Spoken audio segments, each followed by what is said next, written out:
आसपास के जितने भी लोग हैं अच्छी तरह से समझ लें कि अगर किसी ने बदमाशी करी तो उनका कायदे से इलाज किया जाएगा।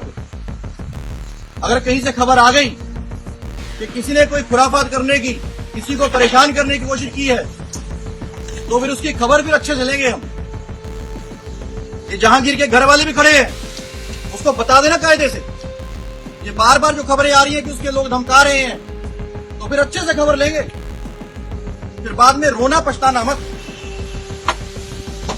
ভিডিওটা ভালো করে দেখুন, কোনো সিনেমার শুটিং নয়, আর সামনে দাঁড়িয়ে থাকা মানুষটিও কোনো নায়ক নন। ইনি উত্তরপ্রদেশের আইপিএস অজয় পাল শর্মা।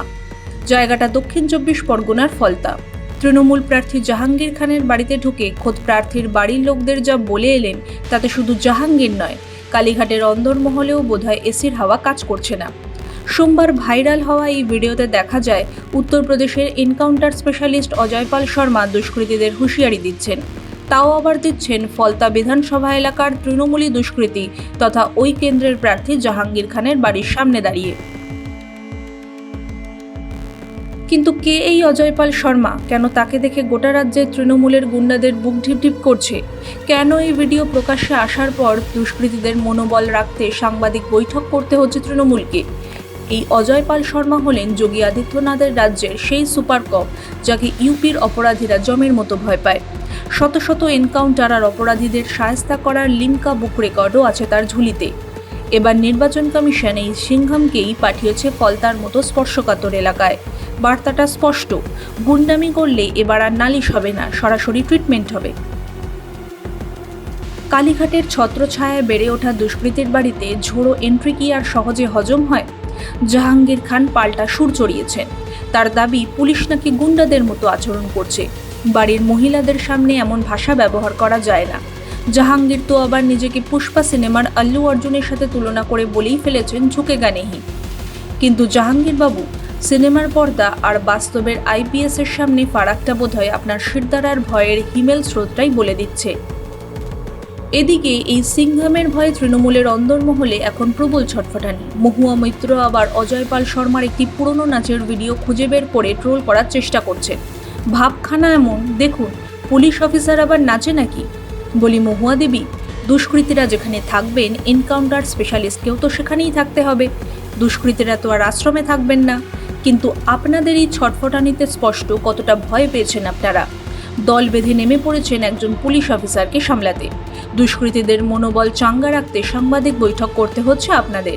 ওদিকে বিজেপির রাজ্য সভাপতি সমীক ভট্টাচার্য বলেন, এগুলো তো তৃণমূল কংগ্রেস করে থেকে এত বছর ধরে পুলিশ আর সিভিক ভলেন্টিয়ারদের নিয়ে করলো, পঞ্চায়েত নির্বাচনে করলো, বিগত বিধানসভা নির্বাচনে করেছে। তৃণমূল কংগ্রেস কি শেষ দেখবে? তৃণমূল কংগ্রেসটাই তো শেষ দেখার সুযোগ মানুষ আর দেবে না।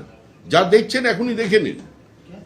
21টা রাজ্যে যে দল সরকার চালাচ্ছে, কংগ্রেসের গর্ভ থেকে জন্ম না নিয়ে তৃতীয়বার যে দল ভারতবর্ষের মতো একটা এত 140 কোটি দেশে ক্ষমতা এসেছে, সেই দলকে এতটা অধোগতি হয়নি তৃণমূল কংগ্রেসের মতো যে পুলিশ নিয়ে, কেন্দ্রীয় বাহিনী নিয়ে নির্বাচন করাবে।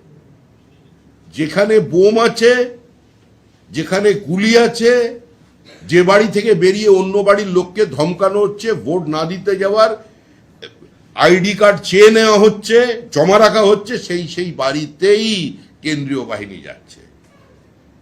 যারা ভোট দানে বাধা দেওয়ার চেষ্টা করছে, অশান্তি তৈরি করার চেষ্টা করছে, ভোট শতাংশ কমিয়ে দেওয়ার চেষ্টা করছে, মানুষের মধ্যে আতঙ্ক তৈরি করে, তাদের বাড়ি যাচ্ছে। প্রেস রিলিজ দেওয়ার কোন নেই, সব রিলিজ। আরে তৃণমূল তো গোষ্ঠীদ্বন্দ্বের নিজেরাইছে। মোদ্দা কথা হলো 2026-এর নির্বাচনে খেলাটা বদলে গিয়েছে। কমিশন বুঝিয়ে দিয়েছে ভোট কিভাবে হবে তা আর তৃণমূল গুন্ডারা ঠিক করবে না।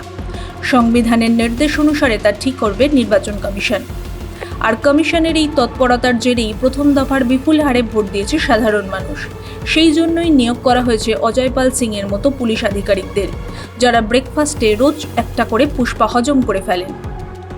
আপনার কি মনে হয়, এই ইউপিএ মডেল কি বাংলার তৃণমূলী গুন্ডাদের ভোটের দিন শায়েস্তা করতে পারবে?